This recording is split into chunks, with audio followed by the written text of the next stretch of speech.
Hello everyone, welcome back to another 3 Minutes at 3. Today's topic is business diversification strategy. Whoa, that's a mouthful. It is a mouthful. Yeah, that's a mouthful.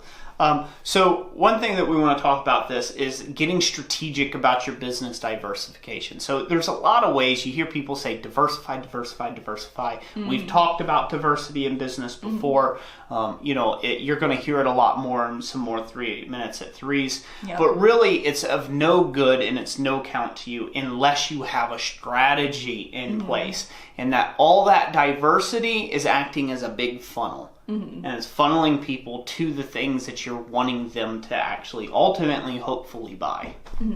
Yeah, so I've said this before in the past. If you're just starting an online store, you need to start with, say, 10 items. Now, that doesn't need to be the end of your shop growth there. You need to continue to add items.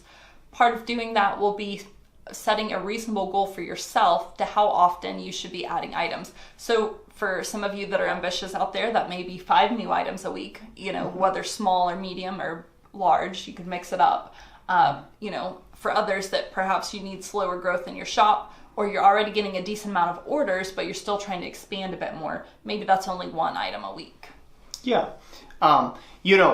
One thing I like to point out about the strategic goals for diversification, if you will. So you need to outline those goals, what your specific goals are for your company in the future, okay? And then only pick diversity or diverse strategies that will complement very highly very much so. Those goals. And you make choices in business based upon facts, data, not speculation. Yeah. It's real easy for somebody to come up to you and tell you, oh, I've got this grand idea. It's going to be so great. You're going to sell millions.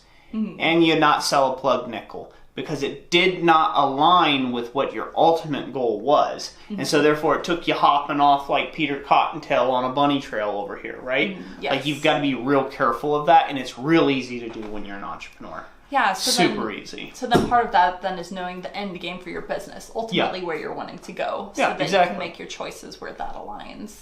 Yeah, so if your end game is to take and lay on the beaches of Tahiti someday and that's it and spend the rest of your days getting gorgeously tan, right? That's not my thing. I'm not an ocean goer, okay? You're outlining the picture. Yeah, exactly. Well. So say that's your plan, right? That's your ultimate goal where you want to be as a person. You ultimately want your business to be a 6-figure business. And be paying you even when you're not there. Start making the diversification strategies that it takes to get you down that road, to take and get you there as quick and as fast as you possibly can. Yes. So that's going to be it for this 3 Minutes at 3. We really hope you enjoyed. Thank you for joining us. And like we always say, God bless you. And we'll catch you on the next one.